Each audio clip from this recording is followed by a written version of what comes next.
Mes hommages confinatoires aux unes et mes amitiés confinées aux uns.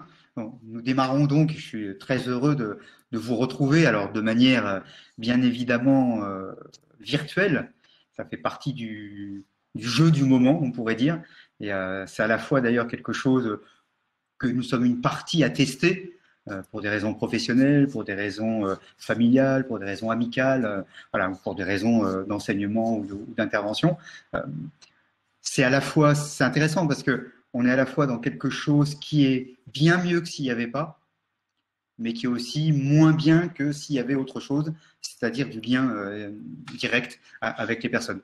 On est dans l'entre-deux, mais comme dans cette société où on est un peu en train aussi de chercher des choses un petit peu différentes. Alors, le propos de cette heure que l'on va passer ensemble, c'est autour de ce qu'on a appelé drôle de société du déconfinement. Euh, et,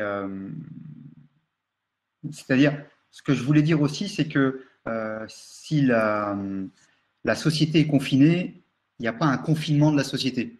Je tiens beaucoup à cet élément-là. C'est-à-dire que on est, euh, on est confiné. La plupart d'entre nous sommes confinés. On reviendra aussi d'ailleurs aux différences entre ceux qui le sont et ceux qui ne le sont pas. Mais qu'en même temps, la société, elle continue, les inégalités continuent, les recherches continuent, les innovations continuent, les difficultés entre les personnes continuent. Enfin, la société ne s'est pas arrêtée. Hein. Elle se poursuit, simplement elle se poursuit différemment et de manière moins aisée. Alors, je vois déjà qu'arrive plein de choses sur les chats. Pour l'instant, puis il y en a plein, donc j'arriverai pas à les suivre au fur et à mesure, mais c'est aussi très agréable parce qu'on voit des noms qui arrivent, des noms inconnus, bien évidemment, puis parfois un nom que l'on repère. Dire aussi que je vais partir sur, disons, une quarantaine de minutes, un peu comme ça, pour essayer de fixer des choses. Encore une fois, on est en recherche, hein, on est dans le doute. Et je suis comme les autres, je suis en recherche et je suis dans le doute. Donc c'est une pensée à tâtons aussi, une pensée qui avance avec le temps. Je ne dirais pas nécessairement la même chose il y a un mois. J'avais fait une longue interview à la tribune il y a un mois. Évidemment, je ne savais pas comment ça allait se passer, donc je ne disais pas nécessairement les mêmes choses que je dirais aujourd'hui. Quoi qu'en relisant, je voyais que globalement, j'étais quand même plutôt en phase. Et puis après, donc on a ce temps. Et dans un deuxième moment, ce que je vous propose, c'est qu'on échange par chat, c'est-à-dire que je reçois des interrogations ou des remarques et je les reprends pour que tout le monde les entende. Voilà. Ce qu'on m'a dit aussi, ce que Jenny m'a dit, qui me soutient logistiquement juste derrière, parce que ça aussi, hein, c'est aussi des actions d'équipe. Il y a l'équipe IFG et entre autres, il y a Jenny qui est extrêmement présente. Qui me disait de rappeler qu'il faut utiliser principalement les navigateurs Google Chrome ou Firefox. Je fais le gars qui est super compétent. J'ai découvert aussi, là, en quelques semaines, un nombre de logiciels de visioconférence assez étonnant, certains marchant super bien, d'autres un peu moins. J'ai testé pour des cours avec les étudiants, avec ces systèmes de webinars. Enfin voilà, on teste aussi plein de choses avec des talents plus ou moins évolués. Je suis certainement pas la personne la plus à l'aise avec les technologies. J'essaie d'avoir là-dessus ni le fantasme de la technologie va nous sauver, ni le fantasme inverse de la technologie, c'est atroce. C'est comme tout. Moi, je fais de la sociologie, donc je regarde les usages. Il y a certaines choses qui me paraissent utiles, puis après, ça dépend comment on les utilise. Et j'essaye vraiment d'être dans cette logique-là. Alors, pour démarrer cet échange, bien sûr, alors si je vous dis, ça ne sera pas du tout un scoop, que on vit quelque chose de totalement inédit, et en même temps pas tant que ça. On vit quelque chose d'inédit, mais on ne vit pas la fin du monde. J'ai entendu parfois des discours vraiment totalement alarmistes, c'est la fin, ça ne sera jamais plus comme avant. Ça sera presque un autre sujet. D'ailleurs, on se retrouve, je crois, le 24 avril pour parler de la société d'après, qui sera un sujet en soi. Mais la société d'après, elle se construit maintenant et aussi en connaissant ce qu'il se passe aujourd'hui. Ça donnera beaucoup d'indications pour la suite. En tout cas, je crois vraiment la première chose à dire, c'est ça, c'est que à la fois c'est totalement inédit. Alors, vous le savez, la moitié de la population qui se retrouve confinée au même moment, c'est totalement inédit. Surtout que la moitié de la population, c'est aujourd'hui 6, 7, 8 milliards de personnes, donc 3 à 4 milliards de personnes qui sont confinées. C'est-à-dire que c'est un nombre mais incroyable. Donc de ce point de vue-là, c'est c'est totalement unique et c'est extrêmement particulier, extrêmement vraiment inédit. Je reste sur ce terme-là. En même temps, d'une certaine façon, ce type de choses, ces virus, sont eux, pour le coup, pas du tout inédits. Ça a été même, pendant quasiment 10 siècles, des choses qui ont beaucoup formé la société. Hein, les grandes pestes autour du XIVe siècle, elles ont parfois d'ailleurs eu des effets incroyables par rapport à ce que nous vivons aujourd'hui, puisqu'aujourd'hui, on entend encore, alors sans doute que les chiffres sont très minorés, dans certains pays, je ne sais pas trop comment se fait l'outil statistique. Dans d'autres, on sait que c'est idéologique. Et le chiffre qui sort, c'est un chiffre idéologique, c'est pas un chiffre vrai. Voilà. Donc il faut aussi avoir ça et sans doute qu'on pourra accroître beaucoup par rapport au total des morts, sachant qu'en plus, il y a les morts du Covid direct et puis il y a tous les autres morts, y compris dans les mois qui vont venir, qui seront, par exemple, de ne pas s'être soignés, d'un stress qu'il y a eu, et ainsi de suite. Donc il y en aura bien plus. Mais rappelons que les grandes pestes, et parfois jusqu'à la moitié de la population européenne, par exemple, qui avait disparu. On n'est pas du tout dans ces situations-là. Donc c'est à la fois un retour, d'une certaine manière, du Moyen-Âge, donc c'est pas inédit puisque c'est un retour. Et je dirais c'est le Moyen-Âge plus les réseaux sociaux, si je résumais un petit peu les choses. Donc voilà, ce Moyen-Âge, c'est-à-dire, bah oui, ça recommence. En fait, ça ne s'est jamais arrêté, mais c'était ou maîtrisé et grâce aux vaccins extrêmement limités. Et puis souvent aussi, c'était que dans des endroits, en quelque sorte, alors que là, c'est beaucoup plus global. Donc, première chose, c'est à la fois inédit par son ampleur et c'est inédit par la période où c'est. Voilà. Mais d'une certaine manière, ça nous renvoie aussi à d'autres épidémies, à d'autres fléaux que nous avons pu connaître. L'autre élément aussi sur lequel je voudrais insister dès le départ, c'est cette question autour de la mondialisation. Alors, on verra après, il y a des gens qui disent c'est la fin de la mondialisation. Je ne crois pas du tout que ce soit ça, mais ce n'est pas le sujet là. En revanche, c'est bien une expression de la mondialisation. Puisque d'une certaine façon, et là aussi pour le coup, c'est peut-être totalement inédit, d'une certaine façon, c'est la première fois que vraiment l'ensemble des mondes sont concernés à peu près au même moment. Alors de manière différente quand même, mais quand même, ça joue surtout. On parle des guerres mondiales. La première et la deuxième guerre mondiale n'étaient pas mondiales. Elles se sont faites à un endroit, majoritairement en Europe, un petit peu en Asie sur la deuxième guerre mondiale avec le Japon, jusqu'à la Russie, mais ça fait partie à mon sens évidemment de l'Europe. Mais globalement, il y a eu des populations qui sont venues, populations africaines par exemple, qui sont venues combattre dans nos contrées, mais globalement, ça ne se jouait pas là-bas, principalement. Donc c'était mondialisé, c'était des guerres mondiales, mais qui finalement n'ont pas impliqué l'ensemble de la société. Quand il y a eu plus récemment des crises et autres, elles peuvent avoir des effets partout, mais en même temps, elles n'étaient pas vécues de la même manière et avec la même intensité partout.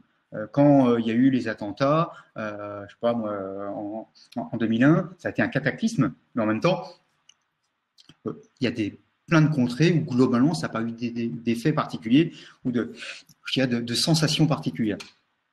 Là, on est vraiment dans quelque chose où, en fin de compte, quasiment au même moment, un peu avant en Asie, et puis ensuite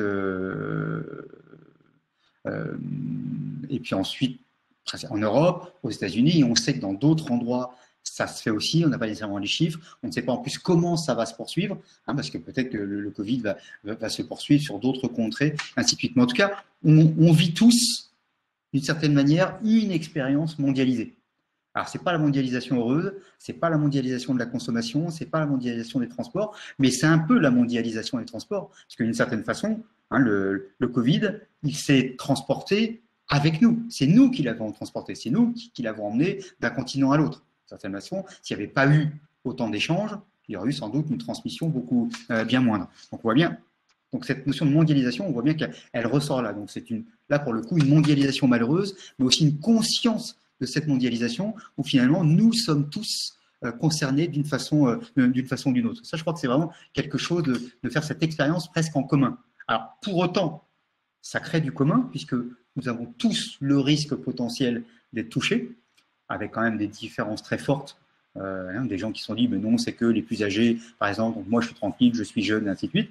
On s'aperçoit que c'est pas tout à fait ça. On s'aperçoit qu'en même temps, les enfants, par exemple, ont quasiment aucun risque pour ce qui les concerne, mais en revanche peuvent le propager assez facilement. Et en plus, comme ils sont très toniques, très dynamiques, il y a en plus ce risque-là. On voit bien d'ailleurs que par exemple sur la relation assez essentielle entre un petit enfant et son grand-parent, du coup, c'est le petit enfant qui est une menace pour le grand-père ou pour la grand-mère. Alors que, d'une certaine manière, c'était avant un accueil d'une fraîcheur, d'une jeunesse, d'une enfance, d'une innocence, d'une certaine façon. Et ça, l'enfant a son corps défendant, mais n'est pas innocent puisque c'est lui qui risque de propager le virus. Vous voyez, donc tout ça change aussi un petit peu de nos relations. Et puis, ce qu'il faut dire aussi à ce niveau-là, c'est que cette expérience commune est quand même pas la même expérience. Je vis dans une société industrialisée, je vis pas de la même manière que si je vis dans une société plus précarisée, plus pauvre. Je vis dans des endroits avec une densité extrême. Ce n'est pas pareil que si je vis dans des endroits où la densité est beaucoup plus faible. Si on regarde d'ailleurs juste en France, un département comme la Lozère, par exemple, n'a connu aucun décès lié au Covid. C'est aussi un des départements où la densité est la plus faible. Donc aussi où le risque, d'une certaine manière, de toucher l'autre, de la promiscuité avec l'autre, est bien moindre. Évidemment, si on pense à des pays comme l'Inde, par exemple, ou un certain nombre de villes africaines où la concentration est énorme, il est beaucoup plus difficile de se protéger de l'autre parce que simplement, non seulement la culture, mais aussi simplement le mode de vie, l'organisation, la marée humaine fait qu'il est extrêmement difficile de se protéger. Donc, nous vivons à la fois la même chose, nous vivons quelque chose en commun, mais nous ne vivons pas nécessairement exactement la même chose. Les situations ne sont pas nécessairement comparables. Et les effets aussi, d'ailleurs, potentiels de la propagation du virus ne sont pas les mêmes selon aussi la qualité du système de soins. Je n'y reviendrai pas là, mais comparons simplement ce qui se passe en France et ce qui se passe en Allemagne. L'organisation des soins en Allemagne, la capacité aussi de s'être projeté plus tôt, fait que pour l'instant en tout cas, la morbidité est beaucoup moins forte en Allemagne qu'en France. On a un rapport quasiment, je crois, de 1 à 3. Hein. Donc il y a aussi ces éléments-là à prendre en compte. Ça dépend aussi des systèmes d'organisation, ça dépend aussi du niveau d'équipement, ça dépend aussi d'une notion de culture. Nous sommes des pays latins où la question de toucher l'autre, la question de se saluer, la question d'avoir des relations avec des groupes est différente et plus forte et plus culturelle que d'autres pays plus nordiques où, par exemple, on maintient une certaine distance. Ça ne veut pas dire qu'il n'y a pas moins de convivialité, c'est-à-dire que simplement, elle ne s'exprime pas de la même manière. La culture, pour aller très très vite, protestante, fait qu'on reste un peu plus sur son quant à soi. On garde un peu plus de distance et dans ces moments-là, je porte aucun jugement est-ce que c'est bien ou est-ce que c'est mal. C'est pas une question comme ça. Ce sont des comportements culturels et autres. Simplement, certains comportements dans certaines situations sont plus favorables ou moins favorables à, par exemple, à réduire la propagation du virus. Donc, il y a aussi tous ces éléments-là à prendre en compte et à faire qu'à la fois on vit du commun et en même temps on ne vit pas des situations exactement semblables. Ça, c'était pour fixer un petit peu l'introduction. Très rapidement, je rentrerai d'abord sur peut-être en 3 temps. Si je vous propose de faire un déroulé en 3 temps. Le premier est très rapide sur ce qu'on pourrait appeler la sidération, c'est-à-dire le tout début. Oh, qu'est-ce qui se passe? C'est impossible, c'est incroyable. Donc vraiment cet étonnement-là. Ensuite, l'adaptation. Vous savez, c'est Darwin qui disait ça. Hein, c'est une descendance par adaptation, quoi. On s'adapte. Et c'est comment on s'adapte qui d'abord définit l'être humain et qui définit aussi sa capacité à sortir de telle ou telle situation. Et puis, troisième élément, on essaiera un petit peu de trouver des pistes de sens. Il faut toujours, enfin, à mon sens, il faut essayer toujours de trouver du sens des situations dans lesquelles nous sommes. Premier effet, j'y vais très vite parce qu'on en a beaucoup parlé, mais je crois que c'est intéressant quand même pour ce que ça dit de la société. Il y a des visions, là encore, moi je cite souvent Primo Levi qui disait entre le noir et le blanc, il y a plein de nuances de gris. Et souvent c'est ça une société. Il y a des gens extraordinaires, il y a des héros, il y a des justes, il y a des salauds, et puis il y a entre une palanquée de positions, de manières d'être. Et puis on peut être quelqu'un de bien à un moment donné, puis moins bien à un autre, et ainsi de suite.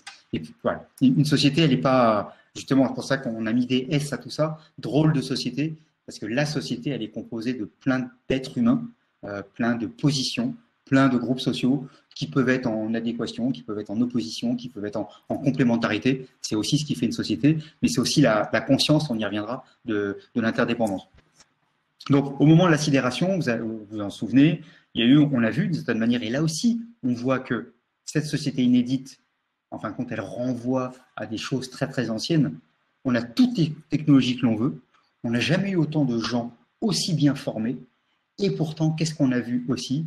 Des phénomènes de panique, des gens qui vont dévaliser les supermarchés pour prendre du papier toilette ou pour prendre des pâtes, des gens qui n'y croient pas, qui refusent, qui restent dans la rue, qui font la fête, qui au contraire même jouent un petit peu aux rebelles, et puis d'autres gens aussi qui, un peu comme les bourgeois de Calais, hein, s'en vont à l'île de Ré ou ailleurs, et finalement récusent d'une certaine manière une sorte de solidarité commune. Puis il y a des gens qui essaient de trouver la meilleure situation pour eux en se disant mais j'arriverai pas avec les enfants, et ainsi de suite.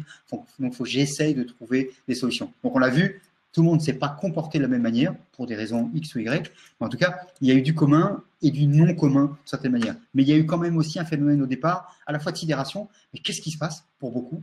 Un effet de panique pour certains. Encore une fois, on va dévaliser les magasins, on va acheter plein de choses. On parle de baisse de la consommation, de déconsommation. J'y reviendrai, j'espère. Enfin, on a eu aussi une surconsommation. Des gens qui ont acheté des palanquets de produits. Alors, quand les gens achètent des pâtes, du papier toilette, à la limite, ça peut durer très très longtemps. C'est pas très très grave. Évidemment, s'ils achètent moins de denrées périssables, c'est aussi en se disant, si je peux pas sortir de chez moi pendant un X temps, ces pommes, enfin les pommes encore, ça dure assez longtemps, mais tel ou tel fruit ou légume, peut-être ne va pas tenir. Donc sans doute que ça a joué aussi. En tout cas, on a vu cet élément-là. Un peu de fuite, un peu d'exode entre guillemets. Et puis aussi, à côté de cette panique, aussi des gens beaucoup plus sereins, beaucoup plus calmes, qui dès le début ont dit, bon, bah, si on nous dit qu'il faut faire ça, je fais ça. Et donc des gens qui ont su, c'est presque un jugement de valeur quand je dis qu'ils ont su, qui se sont inscrits en tout cas dans une logique de discipline. Je vais utiliser ce terme-là en disant, on me dit de faire ça, l'institution me dit de faire ça, l'État me dit de faire ça, mon rôle de citoyen, de certaine manière, c'est de suivre cela. Alors, j'entre pas sur le fait d'une communication un petit peu parfois difficile à comprendre de l'État, justement, qui donnait une indication puis une autre. Donc, les gens avaient aussi parfois un petit peu de mal à s'y retrouver par rapport à ça. Mais en tout cas, rappelons-nous simplement que la société n'a pas réagi d'une seule manière, mais qu'en même temps, une très grosse partie, la majorité de la population, très vite, s'est autodisciplinée. Si tout le monde avait refusé d'être confiné, vous pouviez envoyer autant de militaires que vous vouliez, ça ne marchait pas. Hein. Alors, évidemment, les gens l'ont fait avec la conscience de se dire, il y a une menace, il y a une vraie menace, c'est la meilleure façon de me protéger. Ça, on l'a vraiment eu de manière très très forte, et je crois que c'est très très important, évidemment que ça a beaucoup joué. Hein. Mais n'empêche que, rappelons-nous quand même que nos sociétés ont su à plus de 80% s'autodiscipliner très rapidement. Encore une fois, je ne reviens pas sur toute une série de polémiques autour de ça. Il y a eu donc ce moment-là. Quelques jours, on trouve ces marques, voilà, plus ou moins bien, dans des situations plus ou moins différentes. Ensuite, cette notion d'adaptation. Et c'est dans cette notion d'adaptation que rentrent vraiment ces logiques de comment les sociétés ont bougé, comment les sociétés se sont comportées, comment au sein d'une société collective, d'une nation, de frontières, comment les uns et les autres on s'est comportés. Qu'est-ce qui a fait aussi les différences entre nous? Alors, le terme qui est revenu le plus, et je vais démarrer par celui-là, parce que c'est un des plus positifs, c'est qu'on a aussi beaucoup parlé d'une société finalement qui redécouvrait des solidarités. Alors, à la fois, on redécouvre des solidarités, et c'est très bien, on redécouvre aussi des non-solidarités, hein, en quelque sorte. Mais il y a eu un petit peu les deux, comme très souvent. Dans les moments de crise, eh ben, ça ressort. Je vous l'ai dit tout à l'heure, les gens très bien deviennent encore des gens meilleurs, les gens pas très bien deviennent encore des gens moins bien. Et puis, c'est Jean Delumeau qui disait que l'homme moyen dans tout ça, il disparaît un petit peu. Jean Delumeau, qui est un historien des religions, mais qui avait aussi travaillé justement sur la peste et autres. Moi, je ne crois pas. Les hommes moyens restent des hommes moyens.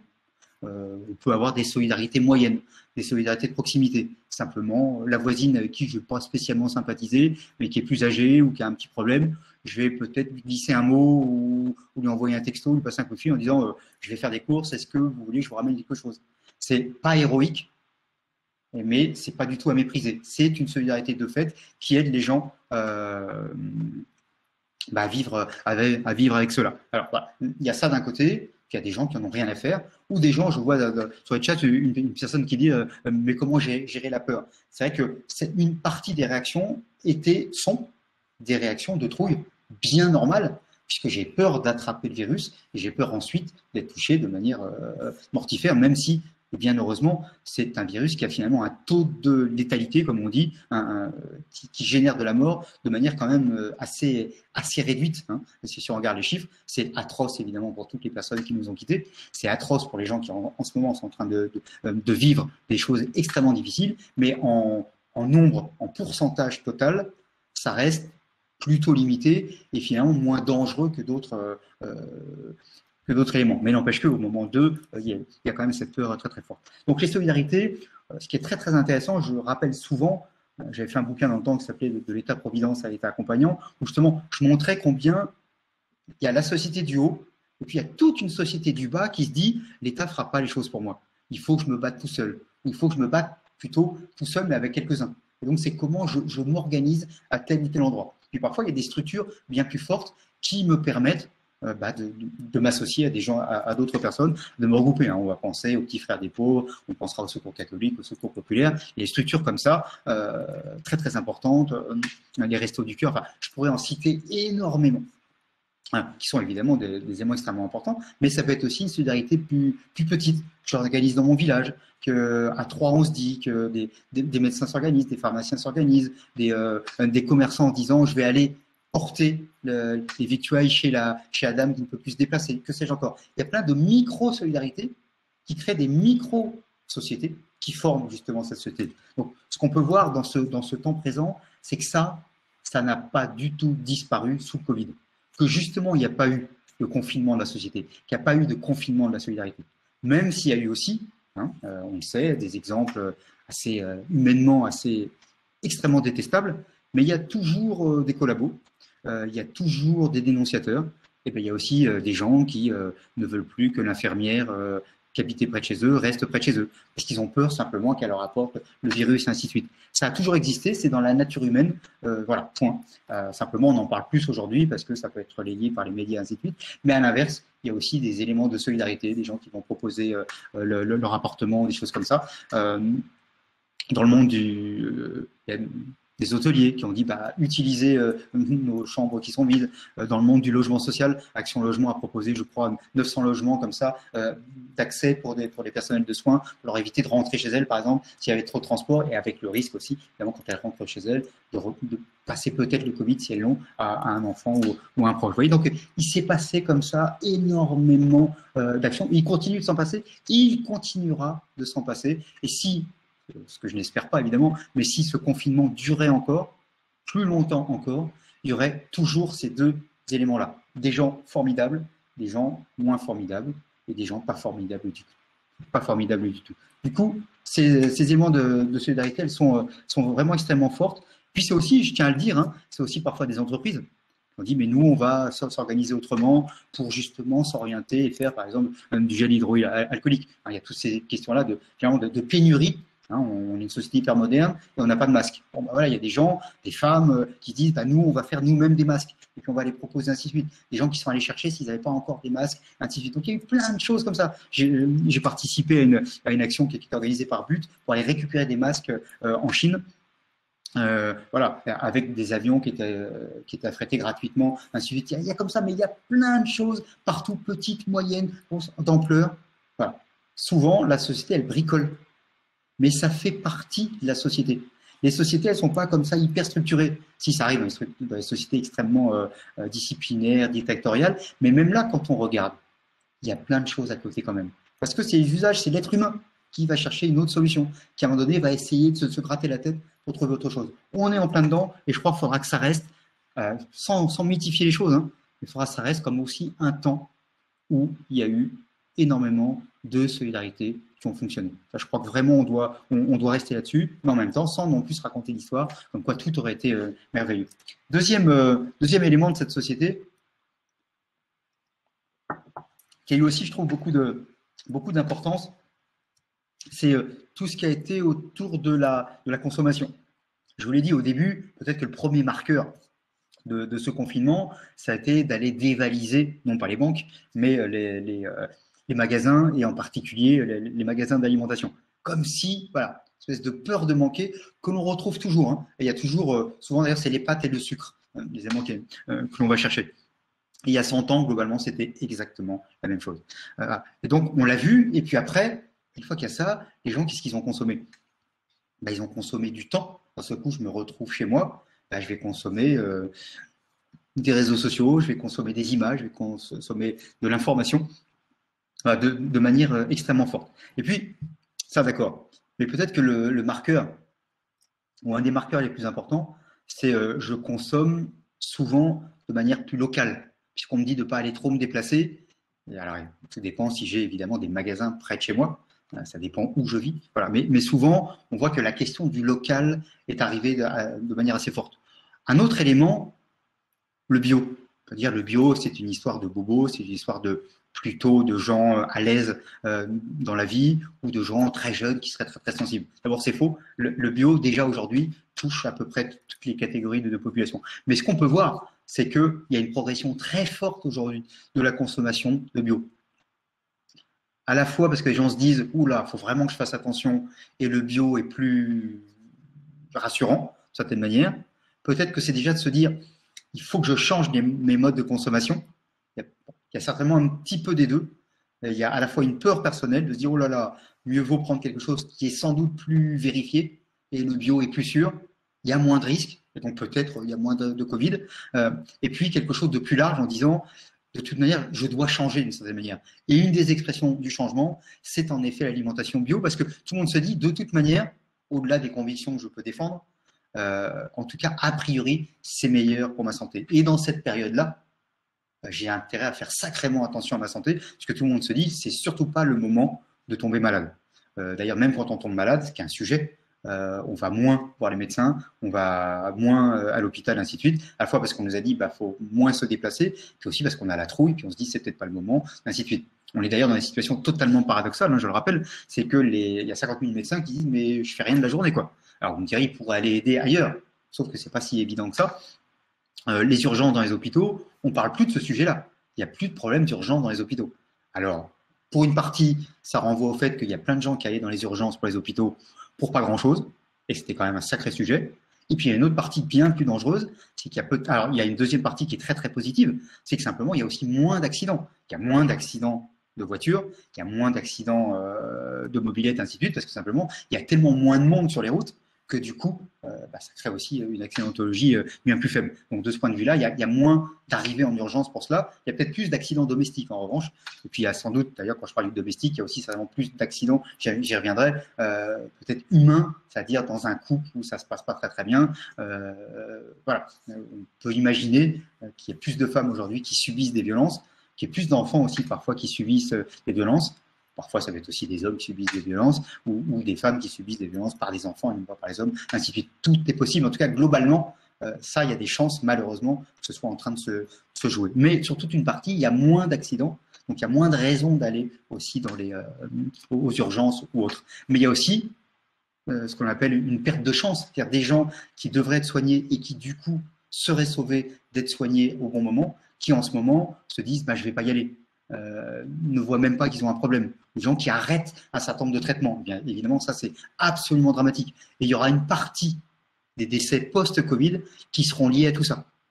J'espère d'ailleurs qu'à la fin, il n'y aura pas par compter qu'il y a plus de mortalité liée au fait de ne pas avoir été soigné que du fait du Covid. J'en sais rien. Mais en tout cas, il y aura un nombre important, et ça, faut déjà faut le dire, faut le rappeler, c'est même un élément, je dirais, d'urgence par rapport à ça.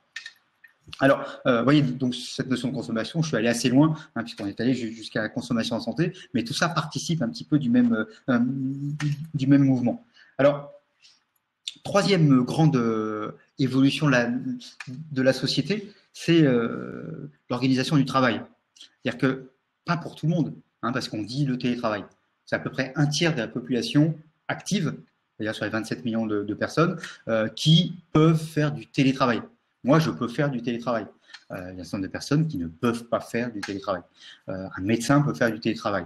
Voilà. Il y a un certain nombre de cadres et tout ça peuvent globalement répondre, faire des réunions, ainsi de suite, faire des notes, réfléchir, ainsi de suite, produire des choses en étant chez elles, en utilisant les moyens de communication. Mais il y a toute une partie de la population qui ne peut pas. D'ailleurs, c'est intéressant parce que c'est souvent une partie de la population qui était, je dirais, la moins visible et souvent d'ailleurs la moins rémunérée. Et celle-ci, en fin de compte, on s'aperçoit d'ailleurs, qu'on a sacrément besoin d'elle.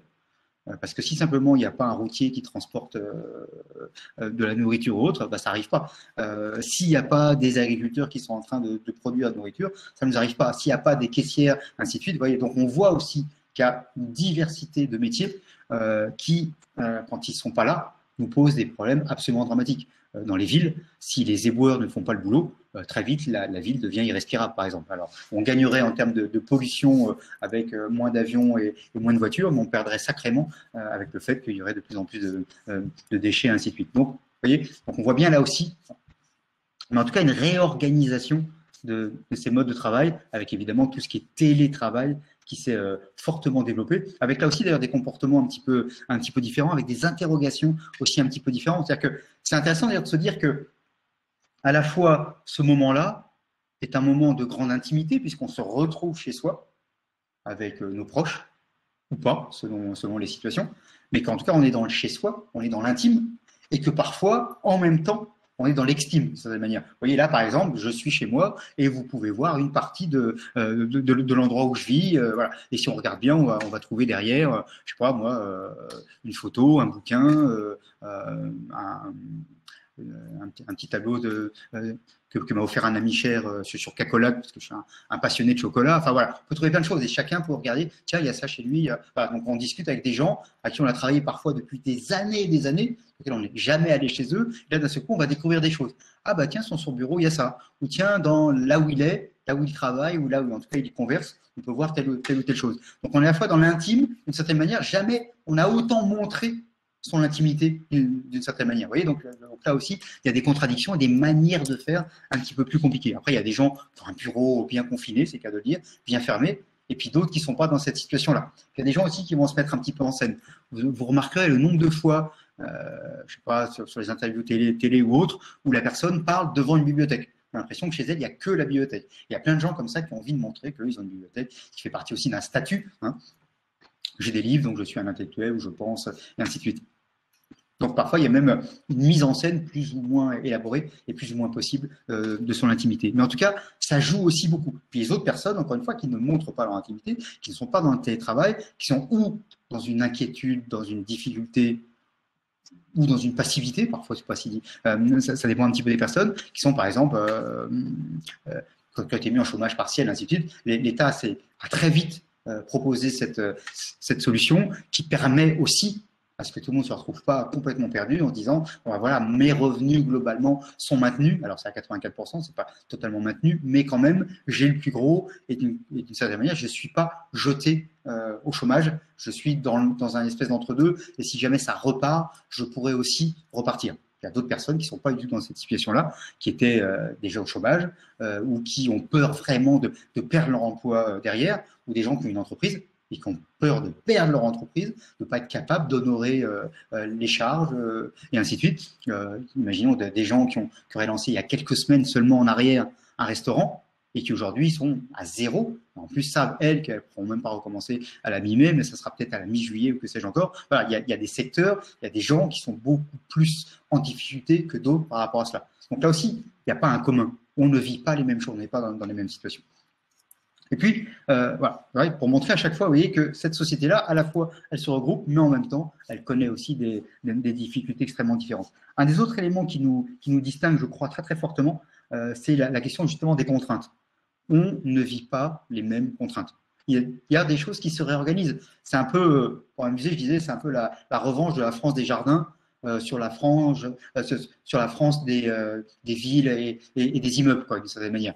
Les gens qui ont un jardin, c'est quand même l'habitat individuel, c'est à peu près 20 millions de logements et c'est à peu près 15 millions pour le collectif, hein, si on résume les choses. Donc il y a une majorité d'habitats individuels en France, avec d'ailleurs toutes les problématiques que ça peut poser de dissémination, en termes d'écologie, c'est pas nécessairement la meilleure chose, mais en termes de vie, en tout cas à aujourd'hui, c'est plutôt plus agréable d'être confiné quand on a un jardin que d'être confiné quand on n'a pas de jardin, quand on n'a pas de terrasse, quand on n'a pas de balcon. Donc là, on voit aussi des différences assez fortes. C'est pas la même chose, bien sûr, d'être dans le rural, d'être dans un petit village, de donner sur un lac ou sur une forêt, que de donner sur un vis-à-vis ou sur une cour toute fermée ou que sais-je encore. Puis bien sûr, c'est pas du tout la même chose de vivre dans un appartement ou dans une maison assez grande à quelques-uns, seul ou à quelques-uns, ou de vivre dans un endroit très petit avec 3-4 enfants, par exemple. Il y a aussi des expériences de vie qui se font en ce moment plus ou moins différentes. D'ailleurs, ça ouvre aussi, par exemple, beaucoup de gens qui avaient un certain mépris sur les instituteurs et tout ça, en dire ouais, ils ont tout le temps des vacances, là découvrent que ces métiers-là, professeurs des écoles, sont pas faciles du tout et se disent sans doute que ces personnes-là arrêteront ensuite de dire que les professeurs des écoles ont trop de vacances, par exemple, en se disant bah non, le boulot est quand même super dur, moi j'ai pas réussi à tenir, j'en pouvais plus avec mes 2 gosses et ainsi de suite. Oui, donc comment ils font avec 30 et voilà, il y a aussi plein de choses comme ça qui vont sans doute se reconstruire. En tout cas, je crois que c'est vraiment important de se dire que voilà, on ne vit pas dans les mêmes situations et du coup, ça crée vraiment des différences extrêmement fortes entre les personnes. Et encore une fois, celle de l'espace. Mais l'espace, il est absolument majeur. Je ne me construis pas de la même manière selon l'espace dans lequel je suis. Et là, on va le voir encore plus. Je ne vis pas ce confinement de la même façon selon l'espace dans lequel je suis. Puis bien sûr, je ne vis pas le confinement de la même manière. Je l'ai dit, hein, il y a des problèmes économiques, il y a des problèmes de... Voilà, tout cela qui joue énormément. Qu'est-ce que ça va être la sortie? Est-ce que je suis au chômage? Est-ce que je suis pas au chômage? Ainsi de suite. Tout ça joue très fortement. Puis il y a aussi toutes les situations, les fragilités. Je suis une femme seule avec 2 enfants dont l'un des 2 a des problèmes psychiques, par exemple.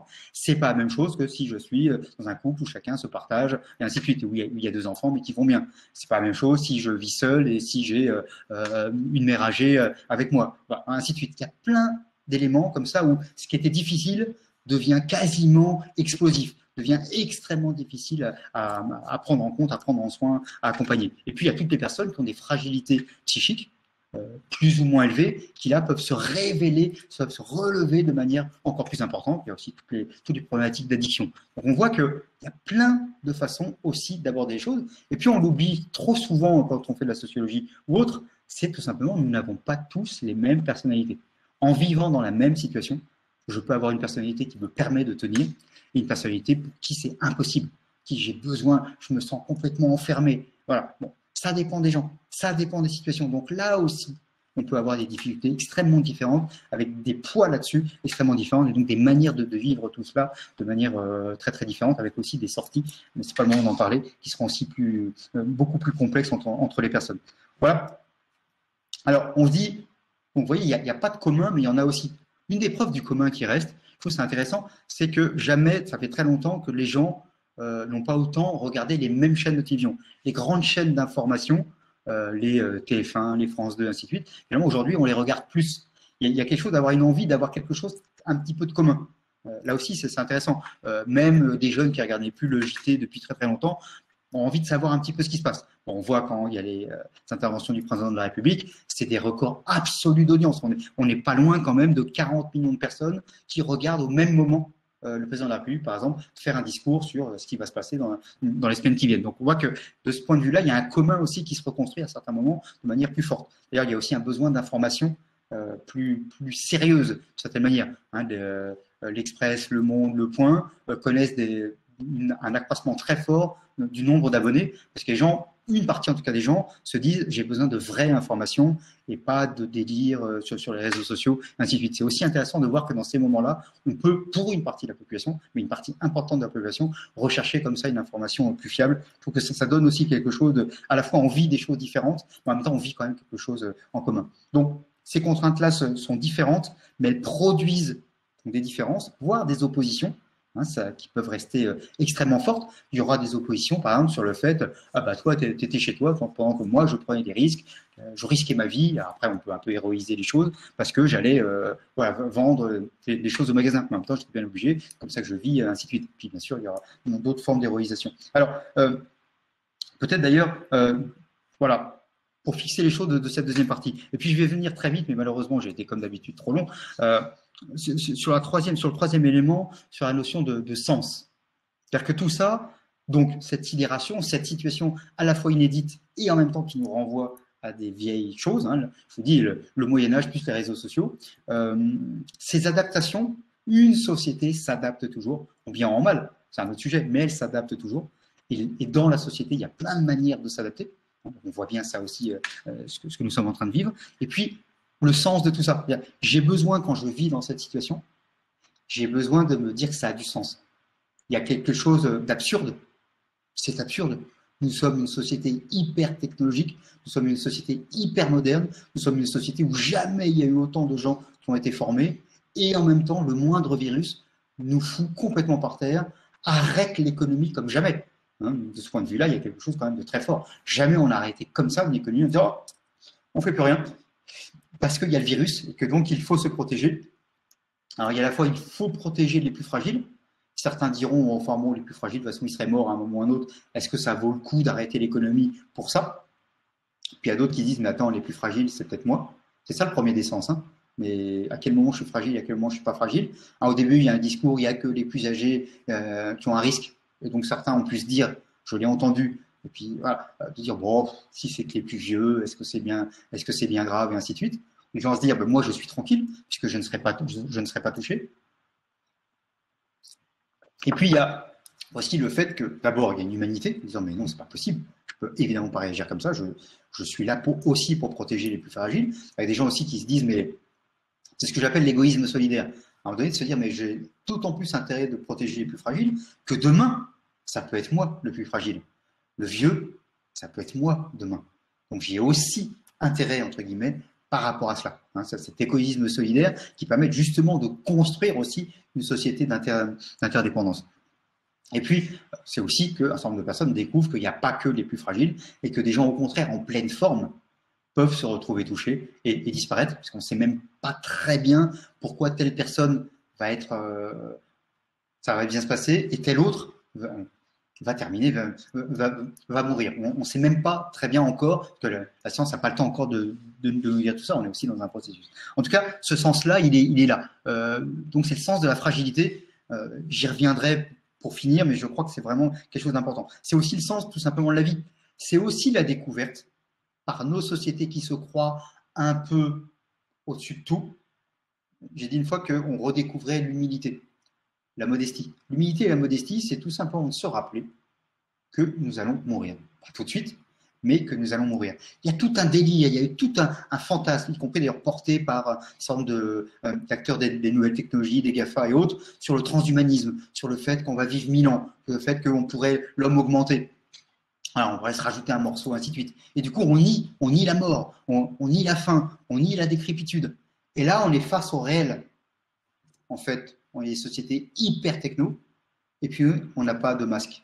Et puis on dépend d'un petit bout de tissu. Et voilà, vous voyez, ça renvoie aussi à une certaine modestie. Et donc, plein de gens qui disent, mais si je suis conscient plus de la mort, du temps qui passe, d'une certaine manière, ça donne une valeur à la vie encore plus forte. Ce que je fais aujourd'hui, il ne faut pas que je traîne d'une certaine manière. Et ça,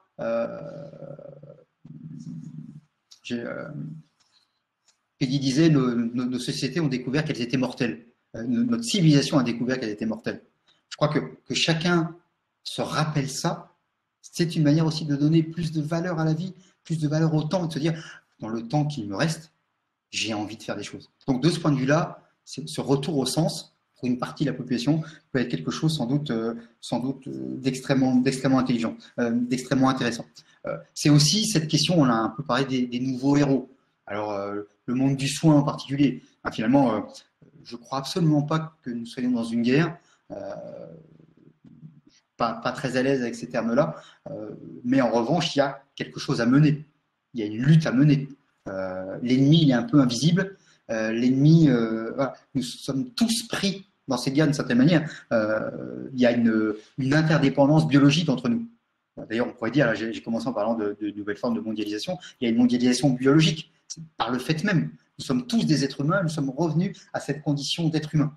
Donc, d'un point de vue, ça nous rend plus modestes, plus sensibles, conscients de nos rapports les uns avec les autres. Et on a sans doute quelque chose à travailler autour de ça. En tout cas, dans ce moment, cette quête de sens, alors je ne dis pas pour tout le monde, on peut aussi s'abrutir à regarder avec des jeux vidéo, des séries, mais quand même, il y a plein de moments où les gens disent oh, qu'est-ce que je vais faire après? Est-ce qu'après je vais être le même? Et ainsi de suite. Donc il y a quand même une interrogation. Il y a des inquiétudes très fortes, mais il y a aussi une interrogation, et c'est sans doute le moment entre guillemets idéal, en tout cas c'est voilà, c'est arrivé comme ça, de s'interroger sur ces questions-là, et encore une fois, de donner du sens à la situation. Si on se contente de se dire,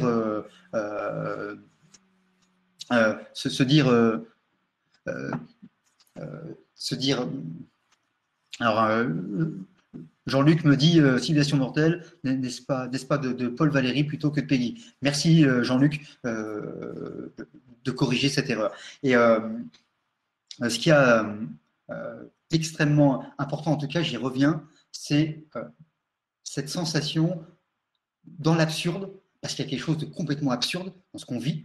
On est confiné, on doit s'arrêter, voilà, qui va complètement à l'inverse et en même temps qui nous oblige à y réfléchir très fortement. Si on veut trouver un sens à l'absurde, alors Camus disait le sens de l'absurde, c'est les hommes, c'est la confiance dans les hommes. Hein. Donc voilà, et c'est donc bien ma relation avec l'autre, ma relation, mon lien avec d'autres. C'est un peu là, c'est un peu là où nous sommes. Et je crois que faut qu'on se dise que dans ces moments-là, dans cette drôle de société, quel sens on va donner à tout ça? Est-ce qu'on va se dire, oh, on recommence avant, moi la seule chose que je veux, c'est pouvoir avoir plein de produits, je vais commander sur tel ou tel système pour recevoir très vite chez moi plein d'autres choses, pour occuper le temps, pour combler le vide? Ou bien est-ce qu'au contraire, je me dis, ah, c'est un moment où il faut que j'en profite pour réfléchir un minimum à ce que je suis, à ma relation avec les autres? Alors, cette réflexion-là, elle peut aussi conduire à des personnes qui disent, imaginons un jeune couple, qui dit, bah, c'est la première fois qu'ils vivent ensemble finalement, et waouh, bah, ça va, si on tient, ça confirmera qu'on est bien l'un pour l'autre, quoi. Et puis à l'inverse, peut-être personne qui ça va moins bien, va dire bah, vraiment ça nous a prouvé qu'on devait arrêter. Vous voyez, c'est aussi plein de choses comme ça qui vont se reconstruire. Des petits enfants qui sont allés, alors en faisant attention au confinement et tout ça, mais voir des grands-parents. Donc ils se recréent aussi des choses. Mais ça aussi c'est du sens. Qu'est-ce que me donne l'autre? Qu'est-ce que me donne l'autre personne? Je crois que là, il y aura quelque chose d'extrêmement fort. Et puis je disais, j'y reviens, l'héroïsation, hein, l'autre valeur des gens qu'on voyait peu, dont on se dit finalement leur rôle est absolument essentiel. Alors, évidemment, je disais, je ne suis pas très branché sur cette histoire de guerre, mais en tout cas, ce qu'on voit, c'est qu'il y a bien des gens qui montent au front, qui sont en première ligne. Hein. Il y a plein de termes comme ça. Le président de la République avait parlé des premiers de cordée, ce qui avait été un peu choquant, parce que du coup, on disait, mais c'est quoi les autres? Et qu'est-ce qu'on fait des autres? Mais là, on voit que pour qu'il y ait des premiers de cordée, il faut qu'il y ait un paquet d'autres qui permettent que la cordée tienne. Et ces autres-là, qui sont des milieux de cordée, qui sont par exemple les gilets jaunes. Les gilets jaunes, c'est beaucoup de personnes qui sont aujourd'hui dans les hôpitaux. Hein, peut-être pas les médecins, mais les infirmières, les aides-soignantes, et ainsi de suite, dans les personnes que l'on voit dans les maisons de retraite, dans les personnes qui, à la fois, pour certaines, prennent des risques et sont présentes en tout cas. Hein. Donc là, il y a vraiment quelque chose, et donc sans doute, en ce moment en tout cas, je ne sais pas si ça durera, mais une hiérarchie un petit peu différente de ceux qui sont utiles et de quelle forme d'utilité. Et c'était un peu les théories du Quai hein, qui montraient ça, que les gens les plus utiles, majoritairement des femmes, étaient celles qui permettaient à nos enfants de bien vivre, à nos personnes touchées par telle ou telle maladie de s'en sortir, aux personnes âgées de s'en sortir, et ainsi de suite. Eh bien, toutes ces personnes-là, tous ces métiers-là, très majoritairement féminisés, sont aussi des métiers faiblement rétribués. Donc là aussi, il y a une interrogation. Ça fait partie du sens. Est-ce qu'on change, du coup, je dirais, la grille des salaires? Est-ce qu'on met en avant des gens qui contribuent justement à ce lien social, justement à cette santé, voilà, ou pas hein, ça, en tout cas, ça sera une des questions. Et puis, parce que l'idée, c'était qu'on échange un petit peu. Je voudrais aussi dire que dans ce moment-là, cette société, elle s'interroge aussi sur ces notions de production, sur ces notions de consommation. Je vous ai dit, il y a des gens qui surréagissent, qui vont acheter plein de choses, puis d'autres qui se disent, mais en fin de compte, là, ça fait 4 semaines, on va faire les courses une fois par semaine, on achète plutôt moins de choses, et puis ça va. Donc il y a aussi des gens qui font l'expérience, la découverte de, en fait, ils ont besoin de moins de choses. Oh bah oui, mais ça, je m'en passe très bien. Oui, bon, ça, ce n'était pas si nécessaire.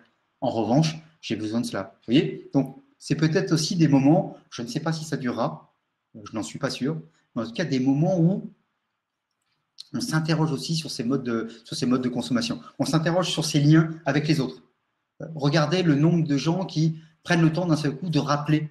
Les personnes qui disent, moi, tous les jours, j'appelle 5 amis que je n'avais pas appelés depuis très très longtemps. Des gens qui vont rappeler un cousin avec qui ils ne parlaient plus. Des gens qui vont appeler tous les jours une grand-mère ou un grand-père alors qu'ils le faisaient même pas une fois par mois. Voilà. Le téléphone restant l'élément quand même majeur justement de ces liens. Il y a aussi des gens qui disent j'en peux plus, ça fait 10 heures de téléphone par jour et de visioconférence, je n'en peux plus. Vous avez bien sûr ça. Mais en tout cas, d'un seul coup comme ça, il y a une densité, il y a une épaisseur humaine qui revient aussi et qui rappelle le sens aussi. Je prends conscience que peut-être que je vais mourir demain, peut-être que je prends conscience de ces fragilités-là et du coup, là encore, je me dis, bah, il faut que j'en profite. Mes proches, ils sont là, il faut que je les appelle, il faut que je fasse attention avec eux. Voilà. Donc, Valérie Egloff, je vois un message qui est une élue au Havre et par ailleurs une infirmière qui est une femme formidable, me dit est-ce que c'est pas une société recentrée sur l'essentiel? Je crois que c'est une des bonnes formules. Alors, la notion évidemment d'essentiel, on n'a pas tous le même essentiel. Mais c'est quand même, à un moment donné, vous savez, de se dire parfois, est-ce que ça, vraiment, ça valait la peine qu'on s'énerve? Est-ce que ça valait la peine de faire 3 heures de queue pour acheter la nouvelle chaussure à la mode ou je ne sais quoi? En effet, il y a un moment comme ça, dans ces moments-là, où on enlève plein de choses, et on réfléchit, on se dit, c'est quoi ce qui compte pour moi? C'est quoi ce qui compte par rapport à mes proches? C'est ça aussi. Et est-ce que c'est la même chose ou pas? Est-ce que dans la société, les essentiels sont les mêmes? Pas sûr. En tout cas, ce qui a un élément essentiel autour de ça, c'est encore une fois, c'est conscience de la fragilité. C'est conscience que nous sommes mortels. C'est conscience qu'on a un temps limité. Et donc ça construira des éléments plus larges. Alors voilà, on a vu, ça serait 1 heure. Je voudrais terminer. Je relis plein de trucs non, ça, je vous conseille, c'est un bouquin qu'on a fait sur les médecines complémentaires. Et en ce moment, c'est marrant, j'ai ressorti là, mais en ce moment, c'est des choses importantes, puisqu'il y a plein de gens qui s'en sortent aussi, parce que, par exemple, ils font un petit peu de méditation, parce qu'ils font un petit peu de yoga. Voilà. Je dis pas du tout que ça règle tout, mais qu'en tout cas, ça permet de respirer un petit peu. Et ça, je crois que c'est aussi extrêmement important. Prendre un petit peu de distance. On parle de distanciation sociale, prendre un petit peu de distance, lever un peu le pied, aller moins vite. Tout ça, parfois, peut faire peur. Hein. Oula, parce que ça m'oblige à me poser des questions. Il y a une partie de la société qui est capable de ça, puis il y a des gens qui veulent surtout pas. On est aussi dans ce moment-là. Et puis, je suis un lecteur de Camus, je dirais, quasi quotidien. Et puis en ce moment, La Peste, c'est vrai que c'est un des livres qui a été le plus acheté, parce qu'il renvoie aussi à cette histoire-là, même si pour lui, la peste, en fin de compte, c'était plutôt le nazisme, le fascisme, ainsi de suite. Mais n'empêche que c'était aussi face à un drame, comme on fait. Mais un autre bouquin qu'il a écrit, je crois qu'il avait 23 ans. Donc, voilà, à 23 ans, évidemment, enfin, moi, ça me laisse toujours songeur de tout ce qu'il a pu produire très vite. Et par exemple, c'est des petites nouvelles. Et en lisant, je retombais sur l'une, c'est le désert dans Nos. Et à un moment donné, il dit et quel accord, sinon la double, et quel accord plus légitime peut unir l'homme à la vie, sinon la double conscience de son désir de durée et de son destin de mort. C'est-à-dire que c'est nous, en ce moment, d'une certaine manière, on prend conscience, on reprend conscience que nous sommes mortels. Et en même temps, qu'est-ce qu'on a envie de s'accrocher à la vie? Il y a une chanson comme ça de Boris Vian. La vie, c'est comme une dent. Hein. Au début, on n'y pense pas, puis ça commence à faire mal, et plus ça va, et plus on s'y accroche d'une certaine manière. Mais il y a quelque chose autour de ça. C'est-à-dire que ce qu'on vit, ce que la société vit, c'est quand même en grande partie, quels que soient les âges, c'est cette notion, c'est cette question autour de, à la fois, je veux m'accrocher à la vie. Je veux d'autant plus m'accrocher à la vie que j'ai cette conscience de la mort. Et c'est pas du tout triste, c'est pas du tout pessimiste. Au contraire, c'est parce qu'on donne une valeur à tout cela qu'on est capable aussi de se réinventer. On est capable de se réinventer dans l'instant. Qu'est-ce que je fais aujourd'hui? Comment je réinvente mes journées? Si j'ai le temps de les réinventer, parce que parfois j'ai absolument pas le temps, il y a les enfants à s'occuper, il y a le boulot et ainsi de suite. Mais quand même, il y a un moment qui m'oblige à me poser des questions. Poser des questions sur le couple, poser des questions sur ma vie professionnelle. Je fais le pari, mais on en reparlera si vous me suivez dans l'autre webinaire là, sur la société d'après. Ça va avoir des conséquences positives et négatives sur les modes de fonctionnement des gens. On est en train de s'interroger tous sur c'est quoi le sens de la vie, c'est quoi le sens de ma vie, c'est quoi mes projets, c'est quoi mes priorités, c'est quoi, voilà, comment je vais fonctionner. Et puis bien sûr, et puis évidemment, c'est ma relation aussi à l'autre. J'ai commencé sur la question de la société, j'ai commencé sur la question de la solidarité. C'est aussi ce moment-là, je terminerai là-dessus, d'interconnexion, d'interdépendance. D'abord, il y a une grande découverte, pour ceux qui ne le savaient pas, c'est notre interdépendance biologique. Le virus, c'est ça. C'est n'importe qui, quelqu'un que je ne connais pas, qui peut me le filer, ou à qui je peux le filer. Nous sommes dans une interdépendance, dans une mondialisation biologique totale. Le virus nous le rappelle. Mais nous sommes aussi dans une interdépendance très forte avec le fait de se dire je dépends des autres. Je dépends des autres pour aller faire mes courses, je dépends des autres pour me nourrir, ainsi de suite. Voilà. Et je dépends des autres pour être soigné et autres. Et donc, je dépends des autres, c'est aussi les autres dépendent de moi. Hein, cette notion de prends soin de toi, cette notion de protège-toi parce que finalement, tu me protèges aussi. Hein, ce qu'on appelle aussi le soin mutuel, qui est une des définitions du care. Le care, en français, on dit parfois l'éthique de la sollicitude. En ce moment, je dirais d'une certaine manière que si on n'a pas de sollicitude, on n'a pas d'avenir. Et la société française ne s'en sortira pas. La société européenne ne s'en sortira pas. Je ne crois absolument pas à une société mondiale parce qu'on a trop de différences et c'est très bien comme ça. On est bien aussi dans une nation, on est bien aussi dans des frontières, mais en même temps, on a aussi cette considération, savoir qu'un certain nombre de choses ne peuvent pas se régler autrement que sur une vision plus mondialisée en prenant en compte, encore une fois, toutes ces logiques-là. Donc simplement, alors, je voudrais terminer là-dessus, puis ensuite essayer de réagir à ce que je vois apparaître. Donc, en tout cas, voilà, il y a une conscience de l'autre, il y a une conscience de la fragilité, il y a une conscience de la fragilité humaine, mais une conscience de la fragilité de la société, une conscience de la fragilité des techniques, une conscience de la fragilité économique, une conscience de la fragilité de l'organisation, de la logistique. En fait, tout le monde en ce moment découvre qu'il y a un paquet de choses fragiles et que parfois on ne pensait pas du tout que c'était si fragile dans nos sociétés si élaborées. Mais il y a aussi le fait que les sociétés trop complexes se fragilisent aussi. On est en plein dedans. Alors après, je vais essayer, dans les quelques temps qui nous restent, de réagir un petit peu à ce que je vois. À ce que je vois. Alors, il y a par exemple Sophie qui envoie le rituel des applaudissements au balcon à 20h est important, c'est normal, point d'interrogation. Alors, c'est intéressant parce qu'il y a un double rituel. Il y a le rituel de se dire on applaudit les soignants. Alors, ça a été pris, je crois que c'était en Italie que ça a démarré. Et nous avons besoin à la fois de routine, tous, on fonctionne avec ça. On a besoin de rituels. Ce qui fait une société aussi, c'est rituel. On en a beaucoup perdu en France. Alors, ça va paraître très ringard, mais le service militaire était un rituel extrêmement important. Un des rituels de sortie de l'adolescence, ça s'appelle le bac. Cette année, par exemple, le bac, il ne va pas se dérouler. De certaine manière, il y a des jeunes qui, dans 10 ans encore, diront « Ouais, je n'ai pas vraiment passé le bac ». Eh bien, ça leur manquera. On a besoin de rituels. Le rituel en ce moment, il est celui aussi, voilà, il est celui-là. C'est à la fois merci aux soignants, mais c'est aussi je vois les autres. Je ne suis pas tout seul. C'est les quelques minutes où de mon balcon ou de ma fenêtre, je vois les autres. Alors, parfois, ça s'invente des choses un petit peu plus fortes. Mais c'est aussi simplement de se sentir en collectivité, de se sentir dans le collectif, de sentir la chaleur humaine. Les soignants sont à la fois une réalité et un prétexte. On a aussi besoin de ça. Et je crois que c'est en effet extrêmement normal de s'inventer comme ça des rituels. Personne ne l'a lancé. Hein. C'est pas l'État, c'est pas je ne sais qui a dit faisons ça. Si on l'a vu, je crois qu'on l'a vu en Italie, et du coup très très vite, ça s'est fait en France. Alors évidemment, ça se fait pas de la même manière quand vous êtes dans un lieu très très dense et quand vous êtes tout seul dans votre petit village. Mais n'empêche qu'il y a ce sentiment de se serrer les coudes, qui est, je crois, très très important. Il y a Rennes qui dit, il y a un moment, elle disait, on oublie vite. Elle a parfaitement raison. C'est toujours le risque, c'est de se dire est-ce que ça va rester, est-ce que après on continuera. Il y a un risque évidemment, ce qu'on appelle aussi la résilience. Il en faut aussi. On va pas vivre ensuite tout le temps en disant c'était comme ça, qu'est-ce que c'était dur. Sinon ça ne marche pas. hein, mais c'est à la fois ne pas oublier sans s'enfermer.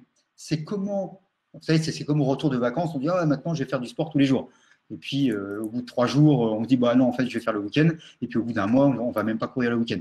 Bien sûr qu'on est tous comme ça. On verra ce qu'il en reste. Alors, ce qui fera qu'on n'oubliera pas tout à fait tout, c'est que le Covid n'est pas parti. C'est que pendant des mois, peut-être des années, on va vivre sous cette menace-là. Donc, on aura des comportements qui vont changer par rapport à ça. Mais bien sûr que sur un certain nombre d'éléments, on va oublier. On va voir qu'est-ce qu'on va garder justement. Mais c'est aujourd'hui déjà qu'on décide ce qu'on va garder. Par exemple, moi, je travaille plutôt sur les enjeux du vieillissement. Qu'est-ce qu'on va garder demain par rapport à cela? Est-ce qu'on va réinventer un système meilleur pour accompagner le grand âge? C'est aussi aujourd'hui que ça se travaille. Mais est-ce qu'on va réfléchir autrement sur la formation? Je suis prof. Les questions là qu'on utilise, ces nouveaux outils, on va sans doute en faire quelque chose après. On voit à la fois que ça ne remplace pas le lien direct, ça c'est clair, mais on voit aussi que ça peut apporter à certains moments quelque chose. On va inventer des choses entre les deux. Donc il y aura à la fois peut-être une capacité d'entre nous d'inventer des choses, peut-être une capacité de garder quelque chose, un souvenir de quelque chose. Par exemple, on l'a fait ensemble. Peut-être qu'on décidera que, je sais pas moi, une fois par mois, on continue d'applaudir les soignants. Peut-être, on décidera ça. Peut-être que ce qui va rester, c'est plein de gens vont avoir la vocation d'être soignants, par exemple. Vous savez, ce que je me dis, c'est que des jeunes dont la mère, par exemple, qui les élève seuls, était auxiliaire de vie, je ne savais même pas quoi dire quand on leur demandait c'était quoi le métier de la mère. Aujourd'hui, elle disait moi, ma mère, elle sauve des gens. Bah, ça vous donne une sacrée autre manière de vous regarder dans la glace. Du coup, il y a peut-être aussi des vocations, il y a peut-être aussi des manières différentes qui vont se faire. Ça ne sera pas pour tout le monde. Évidemment, il y a plein de gens qui vont tout de suite chercher des billets d'avion pour aller au bout du monde. Alors ceux-là, je vous rassure, ça va se calmer un petit peu. Ils vont réfléchir à 2 fois, et puis il va y avoir plein de frontières qui vont être fermées. Donc ça ne va pas se faire si facilement que ça. Mais n'empêche que. Voilà. Et puis ce sentiment, c'est Saadia qui dit ce sentiment de rester ensemble. Je pense qu'il va y avoir peut-être même une nostalgie de quelque chose. Et peut-être que du coup, on va garder un petit peu ce lien-là. Alors j'essaie de repérer en même temps les questions et les remarques. Il y a Georges qui s'interroge sur le fait que sur les changements des relations intergénérationnelles.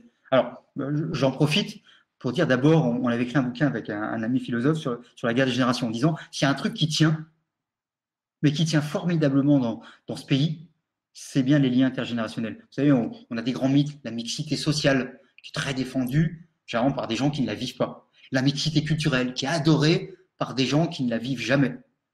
Mais la mixité intergénérationnelle, qui est souvent d'ailleurs méprisée par les mêmes. Or, c'est ce qui tient le mieux. Et aujourd'hui, ce qui se passe, c'est qu'on voit aussi des petits-enfants, des jeunes qui appellent 1 fois, 2 fois par jour leurs parents, leurs grands-parents, en se disant j'y tiens, quoi. Puis je sais que c'est ça qui les aide. Des gens qui, dans un immeuble, le mien, vont dire relativement jeunes et qui vont aller voir si la petite grand-mère, si ça va. Et si on ne peut pas lui apporter un petit peu à manger, des choses comme ça. Vous voyez, il se passe plein de choses comme ça. Donc les liens intergénérationnels, c'est aussi ce qui restera certainement aussi de cette épreuve-là. En fin de compte, alors c'est à la fois la conscience. Vous savez, il y a plein de gens qui disent mais moi, les grands-parents, qu'est-ce qu'ils m'ont aidé? Par exemple, ils gardaient nos enfants. Là, ils peuvent plus les garder, ce qui va leur poser des problèmes quand les écoles vont réouvrir. Mais du coup, on se sent quand même on a envie de les aider parce qu'on se souvient aussi combien ils nous ont aidés. Donc, il y a des choses comme ça qui se passent, je crois, de manière très forte. Alors, il y a Jean-Philippe demande quel risque politique à l'issue de la crise économique et sociale qui se profile. Alors, il a parfaitement raison.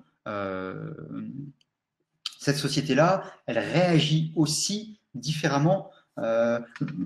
Jean-Philippe, c'est amusant, c'est un partenaire de Cacolac, justement. Je leur fais de la pub ce soir là de manière incroyable. Voilà. Mais on va sortir dans une situation quand même très dure économiquement. Alors, il y a 2 pistes. Enfin, il y a plus que 2 pistes, mais on va essayer de revenir à comme avant. Vite, il va falloir construire.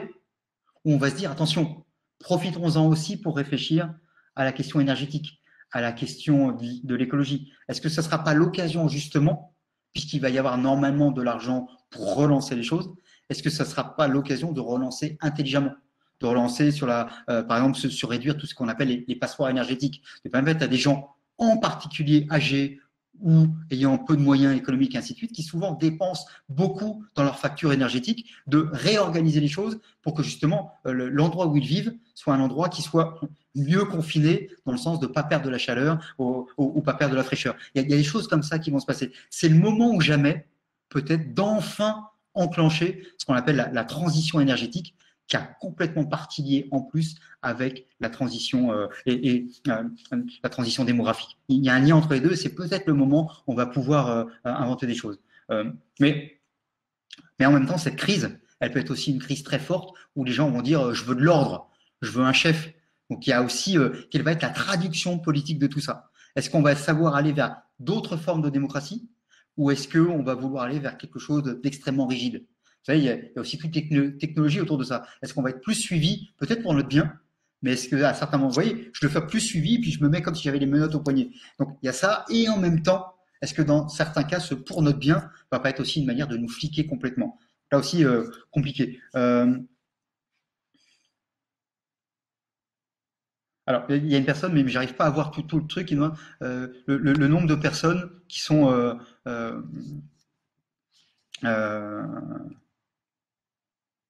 euh, oui, mais il y a Stéphanie qui donne un joli exemple, elle a parfaitement raison, sur les petits-enfants, par exemple, qui envoient des dessins pour les personnes qui sont en maison de retraite et autres. C'est des petits-enfants qui ne connaissent pas les résidents en maison de retraite, mais qui le font par envie, par goût, par solidarité. Je ne peux pas tellement écrire, ou je ne sais pas écrire, mais j'ai envie d'envoyer un signe, un symbole, quelque chose. Et c'est reçu de cette manière-là. Et ce qu'il y a de beau, c'est qu'on s'en fiche de savoir qui va le recevoir d'une certaine façon. Je sais que c'est un être humain qui va le recevoir. Et c'est d'un être humain à un autre être humain. Et c'est aussi ça un petit peu qu'on redécouvre aujourd'hui. Euh, euh, alors, de ce que en fait, je suis pas très doué. J'arrive pas à lire complètement quand les trucs sont trop longs. Non. Alors c'est quelqu'un c'est Hélène, comme ça elle s'écoute en même temps, qui reprend à partir de la question de Jean-Philippe et qui ont passé beaucoup de temps sur les médias et quelle vision cette communication-là. Alors c'est vrai que les médias ont aussi un effet un peu contradictoire parce qu'ils ont un effet hyper anxiogène et en même temps un effet, par exemple, j'ai participé plusieurs fois de gens qui posent des questions sur les radios et ainsi de suite. Donc, est-ce que ces médias-là, ça nous rapproche ou est-ce que ça nous éloigne? Alors, pendant assez longtemps, l'air de rien, la télévision, elle nous a rapprochés. Parce que finalement, quand il y avait peu de chaînes de télévision, tout le monde regardait un peu la même chose. Et donc, il y avait un commun le matin à l'atelier ou au bureau. On se racontait un petit peu ce qu'on avait vu à la télévision. Les gens disaient, bah, t'as vu le dernier épisode de telle ou telle chose, ou le théâtre ce soir, ou que sais-je. On sait jusqu'aux années 80, hein, et 85. Et puis après, il y a eu un accroissement du nombre de chaînes. Bon, ça crée du lien. Et c'est vrai que ce lien avait en grande partie disparu aujourd'hui. Et là, on le revoit de manière plus forte. Et ça, c'est aussi intéressant. Donc, à la fois, est-ce que ces médias sauront demain accompagner une société plus solidaire? Est-ce que ces médias sauront demain accompagner des modes de consommation un petit peu différents? Est-ce que ces médias sauront accompagner ce rapprochement? Parce qu'il y a un rapprochement des êtres humains, il y a un rapprochement entre nous, en partie en tout cas, mais il y a aussi un rapprochement avec la production. Le fait de se dire, moi je préfère aller consommer quelque chose de local. Ça n'a pas fait 15 fois le tour du monde. Parce qu'en plus, 15 fois le tour du monde, ça a 15 fois plus de risques de récupérer une bacille, un Covid, que si c'est juste à côté de chez moi. Vous voyez, donc ces choses-là, elles vont se relancer. Quel sera le rôle des médias là-dedans? Est-ce qu'ils seront capables aussi d'y contribuer ou est-ce qu'ils ne sauront pas le faire? Est-ce que ce ne sera pas leur problème? C'est très possible. Les deux sont possibles. Alors là, je commence à voir des gens qui remercient, qui souvent euh, veut dire que s'ils remercient, c'est qu'ils commencent à se dire que ça commence à être trop long, je ne sais pas. Enfin, je vois qu'il reste encore du monde.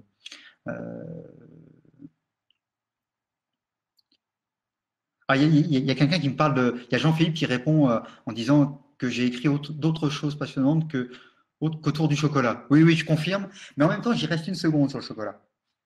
Parce que le chocolat, derrière, c'est les artisans. C'est évidemment pas que les artisans chocolatiers. Derrière, c'est les gens qui produisent. Derrière, c'est les conditions de production. Derrière, c'est la terre. Derrière, c'est les fèves. Enfin, il y a tout ça. on voit bien, c'est de la mondialisation. Et on voit bien jusqu'où ça peut aller.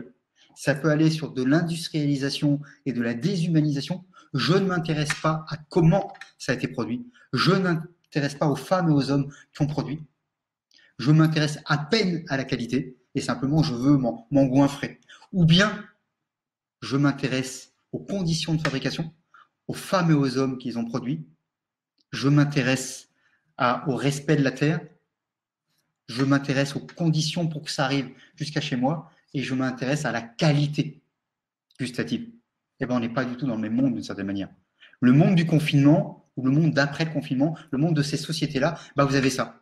Je peux me rassurer, me goinfrer, bouffer du sucre à n'en plus finir. Et il y a des gens aujourd'hui qui sont en train de faire cela. Et on va avoir aussi beaucoup de gens qui vont être qui vont sortir avec du diabète en plus et ainsi de suite. Je pense qu'on va avoir un vrai problème de santé publique autour de cet élément-là, vraiment. Et je pense au sucre par rapport à ça, parce que pour se rassurer, parce que pour s'occuper, voilà, les gens vont faire beaucoup de cuisine et c'est très bien, mais parfois c'est juste pour s'occuper, grignoter, manger du sucre en regardant la télé.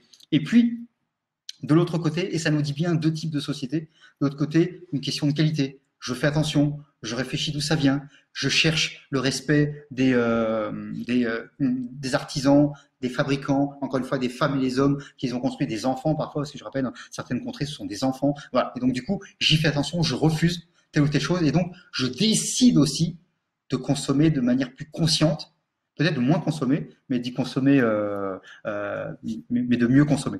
Alors, il y a de plus en plus de gens qui me disent merci, donc je m'inquiète, ils vont s'en aller, et je vais. Il y a une question de Katia et je terminerai avec ça. Pensez-vous que notre sécurité est remise en question, c'est-à-dire des soulèvements qui pourraient advenir? Alors, c'est une excellente question. On y reviendra si vous me faites l'amitié de revenir le 24 avril sur cette autre. Puis j'en ai prévu un autre le 28 sur une autre chaîne autour de la santé, mais le 24, ça sera sur la société post-Covid. Le pari que je fais, enfin le pari,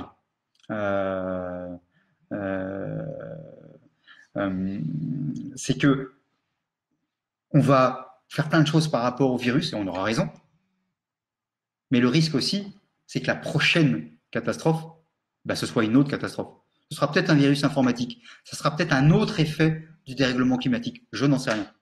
Mais en tout cas, ce que je sais, c'est qu'il y a un risque en effet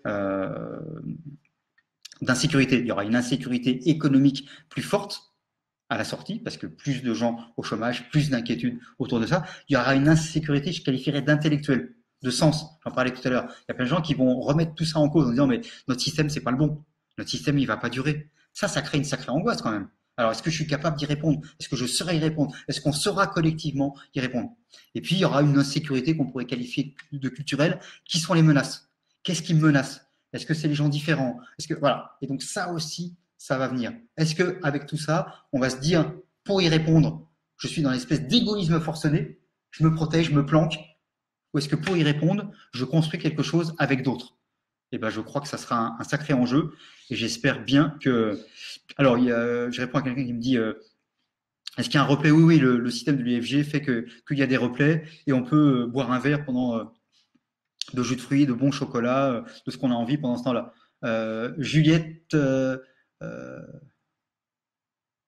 Alors, Juliette Viat, qui dirige d'ailleurs un magazine extrêmement intéressant qui s'appelle Gyroscopie, pose une question. Est-ce qu'il n'y aura pas aussi un temps par rapport aux politiques? Alors, on rentrera la prochaine fois sur qu'est-ce qui va se passer après, mais ce qu'on peut remarquer quand même aujourd'hui dans notre société, une société de défiance.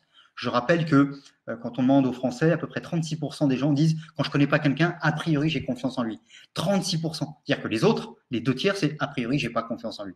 Et plus on va vers les catégories modestes, plus les a priori négatifs sont importants. La distanciation sociale, ça va nous renforcer ça encore. J'ai pas confiance dans l'autre, j'ai même la trouille qui me file son virus. Donc, ça va pas faire du bien. Et ce que je remarque, et je termine là-dessus, c'est qu'on est dans un moment qui devrait être d'union nationale d'une certaine manière et qui ne l'est pas d'une certaine façon, parce que la manière de gérer les choses, la manière peut-être de les avoir dit, on parle déjà de ce qui va se passer après, on parle déjà on n'est pas content, on parle déjà de toutes les études montrent que globalement les gens n'y croient pas. Je crois qu'on est à 75% de gens qui pensent que en fait on leur a menti sur les masques. tout le débat autour de d'autres solutions médicamenteuses. Hein, les gens disent, à majorité, je crois qu'on a plus de 60%, les gens y croient. Mais la science, c'est pas d'y croire. La science, c'est pas une croyance, c'est pas une religion. La science, ce sont des faits élaborés.